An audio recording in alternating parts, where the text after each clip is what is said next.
Hi friends, I hope you all are doing well. Sorry, काफ़ी time से मेरे channel पे कोई वीडियो नहीं आया है। खासकर वीज़ा को रिलेटेड काफ़ी चेंजेस हुए हैं लेटली, वीज़ा को लेके, स्किल्ड वर्कर वीज़ा को लेके। फ़िलहाल मैं देख रहा हूँ कि काफ़ी लोगों ने काफ़ी सारे कमेंट्स किए हैं मेरे डिपेंडेंट वीज़ा एप्लीकेशन को लेके, दैट इज़ फॉर PSW। तो मैंने देखा लोगों को डाउट्स आते हैं जब वो अपनी डिपेंडेंट वीज़ा एप्लीकेशन करते हैं। मैंने ख़ास कुछ चीज़ें देखी हैं जो लोग रिपीट करते हैं, जो काफ़ी लोगों को डाउट्स आते हैं। तो मैंने सोचा एक वीडियो बनाया जाए और वो सारे पॉइंट्स कवर किए जाए। सो खासकर PSW डिपेंडेंट वीज़ा को लेके मैं वो पॉइंट्स कवर करूँगा ताकि जितने भी लोगों के डाउट आते हैं एप्लीकेशन करते हुए क्लियर हो जाए। सबसे पहले बात, अगर मेन एप्लीकेंट ने एप्लीकेशन कर ली PSW की, डिपेंडेंट भी एप्लीकेशन उसी दिन कर सकता है। ये डिपेंड करता है कि आपके पास अगर उतना अमाउंट है, if you have the sufficient amount, तो आप अपनी डिपेंडेंट की एप्लीकेशन भी उस दिन कर सकते हैं।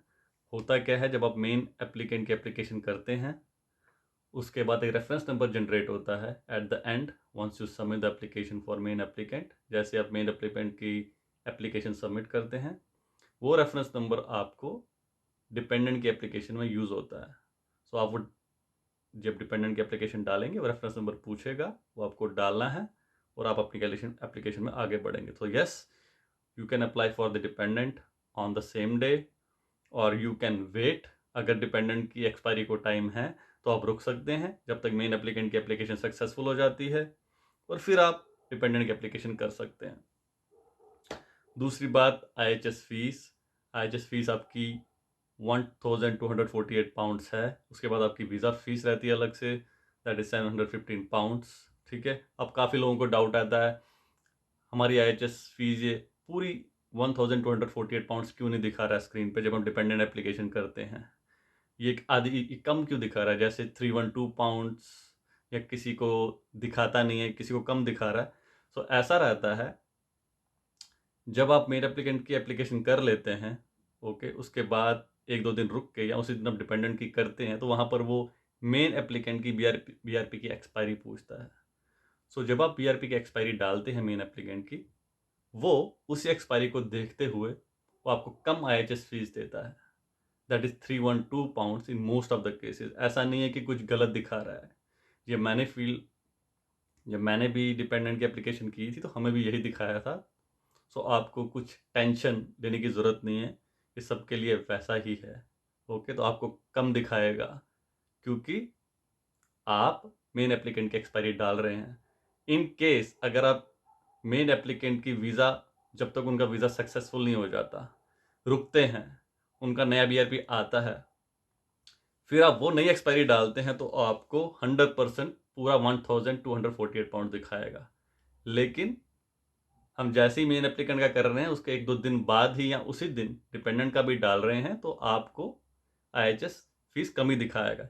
जैसे ही मेन एप्लीकेंट की एप्लीकेशन सक्सेसफुल हो जाएगी, उनको ईमेल आएगा कि आपकी एप्लीकेशन सक्सेसफुल हो गई। उसी दिन ही डिपेंडेंट को भी ईमेल आएगा UKVI से विद द लिंक टू पे द रिमेनिंग IHS अमाउंट।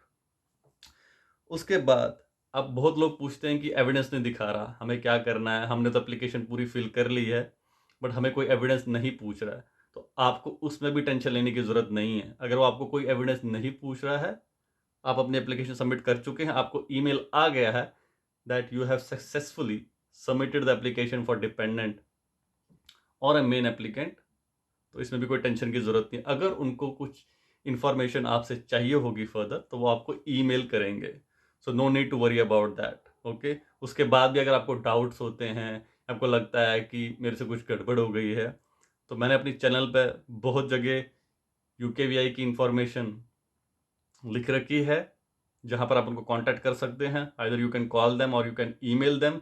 आप उनको पूछ सकते हैं कि ऐसा है और मुझे ऐसा ठीक नहीं लग रहा है, so is there anything I need to do. अगर आपको लगता है कि नहीं, I am not getting the answers what I am looking for, या मेरे को अभी भी कुछ डिफ़िकल्टीज लग रही हैं या सही नहीं लग रहा, तो आप वो भी कर सकते हैं। उसके बाद क्या है, अगर आपने कुछ भी टाइम मान लीजिए यूके से बाहर निकाला, तो वहाँ पर पूछता है कि आपने कुछ टाइम स्पेंड किया है क्या बाहर यूके के, आपको लगता है आपने 10 दिन स्पेंड किए हैं, 15 दिन किए हैं, 20 दिन किए हैं, डू मेंशन दैट। मुझे लगता है कि जितनी इन्फॉर्मेशन आप देंगे अपने बारे में, उसमें कुछ गलत नहीं है। हमें अपने एंड से पूरा इन्फॉर्मेशन या पूरी इन्फॉर्मेशन देनी चाहिए, क्योंकि आप कोई गलत नहीं कर रहे हो, अपनी एप्लीकेशन डाल रहे हैं, तो आधों को लगता है अरे मैं अगर 5-10 दिन बाहर रहा हूँ, मैं वो डाल दूंगा, उससे मेरा रिजेक्शन तो नहीं आ जाएगा, या इससे कुछ खराबी तो नहीं होगी।